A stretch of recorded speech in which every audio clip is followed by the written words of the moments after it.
पुण्यातल्या अत्यंत महागड्या कोरेगाव पार्क मुंडवा परिसरातील 40 एकर जमीन, जिचं आजच्या घडीला बाजार मूल्य 1804 कोटी रुपये आहे, ती जमीन अजित पवार यांचे सुपुत्र पार्थ पवार यांच्या कंपनीनं अवघ्या 300 कोटी रुपयांमध्ये विकत घेतली। धक्कादायक म्हणजे हा व्यवहार अवघ्या 500 रुपयांच्या स्टॅम्प ड्युटीवरती झाला। 300 कोटींच्या जमिनीच्या व्यवहारावरती 21 कोटी रुपये स्टॅम्प ड्युटी लागणं अपेक्षित होतं, पण ती माफ करण्यात आली। आणि त्याहून धक्कादायक म्हणजे ही महारवतनाची जमीन होती, जी सध्या सरकारच्या मालकीची होती, जिचा खरेदी विक्री व्यवहार करता येत नाही। अशी महारवतनाची जमीन पार्थ पवार यांनी विकत घेतली।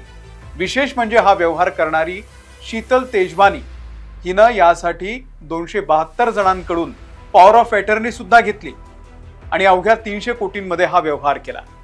राज्याचे उपमुख्यमंत्री अजित पवार यांचे पुत्र पार्थ पवार यांच्या अमेडिया होल्डिंग्स LLP कंपनीने हा व्यवहार केलाय। सरकारी धोरणाचा आधार घेऊन मुद्रांक शुल्क माफी मिळवली। हे प्रकरण उजेडात आल्यानंतर जमीन महारवतनाची असल्यानं ती विकता येते काय? विकता येत असेल तर त्यासाठी आवश्यक असलेल्या कायदेशीर अटी आणि शर्तींचं पालन केलेलं होतं का? जमीन विकण्यासाठी आवश्यक असलेली जिल्हाधिकाऱ्यांची परवानगी घेण्यात आली होती का? असे एक ना अनेक प्रश्न निर्माण झालेले आहेत। हा व्यवहार आता रद्द करण्यात आलेला आहे। अजित पवारांवरती खूप दबाव आला या सगळ्या प्रकरणानंतर आणि त्यानंतर हा विक्री व्यवहार रद्द करण्यात आलाय। राज्य शासनाने या प्रकरणामध्ये चौकशीचे आदेश दिलेले आहेत। पुण्याच्या जिल्हाधिकाऱ्यांनी ही जमीन अद्यापही शासनाच्याच नावे असल्याचा दावा केलेला आहे, पण ज्या कंपनीने ही जमीन खरेदी केलेली आहे त्या संदर्भातील खरेदी कथासह अन्य कागदपत्रे देखील त्यांच्याकडे उपलब्ध आहेत। त्यामुळे सरकारच्या परवानगीशिवाय ही सरकारची जमीन परस्पर विकली गेली आहे। हा सगळ्यात मोठा घोटाळा आहे। आता जो शब्द सातत्यानं या निमित्तानं आपल्या कानावरती पडतोय तो म्हणजे महारवतनाची जमीन। तर हे महारवतन म्हणजे काय, हेच आपण या व्हिडिओमधून सविस्तर जाणून घेऊयात। नमस्कार, मी अमोल किन्होळकर, आपण पाहत आहात महाराष्ट्र टाइम्स ऑनलाईन। तर पार्थ पवारांच्या कंपनीनं 1800 कोटींची जमीन फक्त 300 कोटींमध्ये घेतली। त्यात 21 कोटींची स्टॅम्प ड्युटी सुद्धा माफ झाली। हा सगळा गंभीर प्रकार आहेच, पण त्यात धक्कादायक म्हणजे ही जमीन महारवतनाची म्हणजे सरकारच्या मालकीची आहे आणि ही सरकारी जमीन परस्पर दोन व्यक्तींनी खासगी व्यवहार करून खरेदी विक्री केली। हे गंभीर आहे। तर याच महारवतनाच्या जमिनीचा इतिहास आपण समजून घेऊयात, कारण या जमिनी अशा परस्पर विकता येत नाहीत किंवा खरेदीही करता येत नाही। तर महारवतन ही पद्धत महाराष्ट्राच्या आणि आजूबाजूच्या भागामध्ये ब्रिटिश पूर्व काळापासून होती। राजे त्यांच्या जवळच्या जमिनी वतनामध्ये इनाम म्हणून देत असत।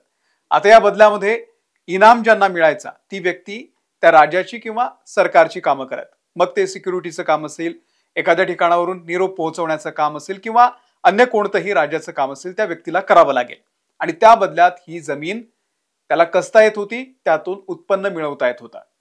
या जमिनी चाकरी करेपर्यंत वंश परंपरागतरित्या त्याच मूळ व्यक्तीच्या कुटुंबातील व्यक्तींना वारसा हक्कानं कसाव्या असं अपेक्षित होतं। त्यामुळे अशा जमिनींच्या हस्तांतरणावरती निर्बंध होते। अशा जमिनींना वतन किंवा इनाम जमिनी म्हणून ओळखलं जात असे। त्यातलाच हा प्रकार आहे महारवतनाचा। महारवतन व्यवस्था मराठा काळापासून म्हणजे मराठा साम्राज्यापासून अगदी ब्रिटिश काळापर्यंत अस्तित्वात होती। ब्रिटिश सरकारनं या व्यवस्थेला कायदेशीर स्वरूप देण्यासाठी बॉम्बे हेरिडेटरी 1857 हा कायदा केला। हा कायदा करण्याचा उद्देश विविध जातींना आणि त्यांच्या परंपरागत सेवेच्या बदल्यामध्ये वतन देण्याचा होता। वतनदार व्यक्तीला दिलेली जमीन ही सेवा अटींवरती आधारित होती आणि ती हस्तांतरित करता येत नाही। आजही करता येत नाही आणि तेव्हाही करता येत नव्हती।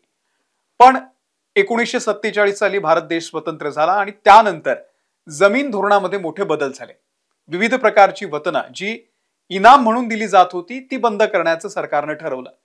मग ते राजकीय कामासाठीचे इनाम असू देत, धार्मिक कामासाठीचं असू देत किंवा प्रशासकीय कामासाठीचं इनाम असू देत, हे सगळं स्वतंत्र भारतामध्ये बंद करण्यात आलं।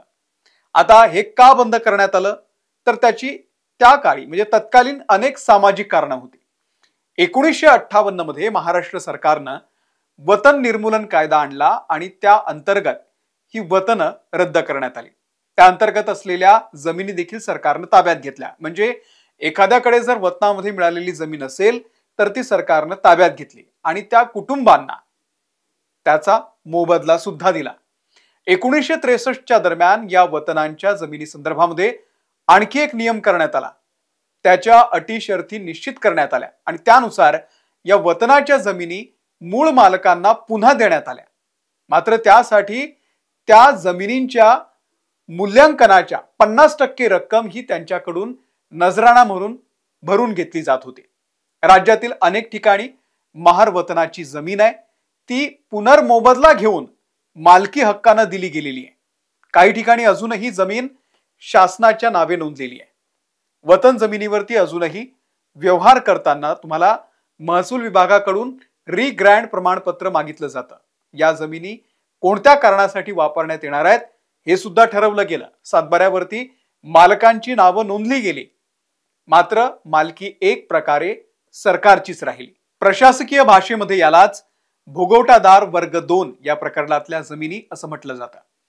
महार वतनाच्या जमिनींच्या खरेदी विक्री व्यवहारावरती अनेक कडक निर्बंध आहेत. सरकारचे प्रतिनिधी म्हणून जिल्हाधिकाऱ्यांच्या अखत्यारीमध्ये या सगळ्या जमिनी येत असतात.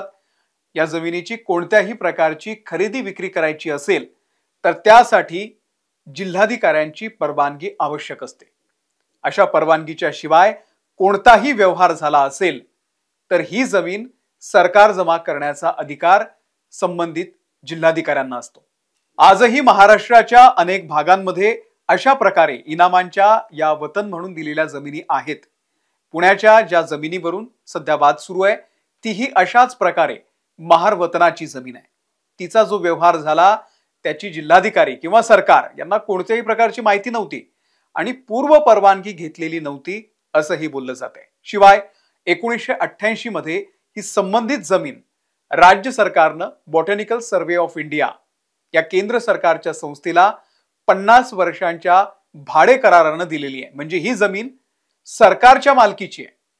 पण तरीही शीतल तेजवानी या महिलेनं पॉवर ऑफ अटर्नी घेत तहसीलदार सूर्यकांत येवलेच्या मदतीनं ही जमीन पार्थ पवारांच्या कंपनीला विकली.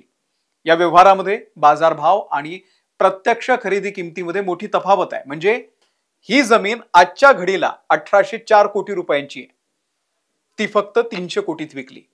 हे गंभीर आहे. एवढं होऊन देखील ज्या कंपनीनं हा व्यवहार केला त्या कंपनीच्या मालकावरती मात्र अजूनही गुन्हा नोंद झालेला नाहीये. अजित पवारांचे चिरंजीव यांना मुद्दाम या प्रकरणामध्ये वाचवलं जातंय का? आम्हाला कमेंट करून सांगा. व्हिडिओ तुम्हाला जर माहितीपूर्ण वाटला असेल तर इतरांना शेअर करा. आमच्या महाराष्ट्र टाइम्सच्या YouTube चॅनलला सबस्क्राईब करा. आम्ही फेसबुकवरती आहोत, तिथे आम्हाला फॉलो करा. धन्यवाद.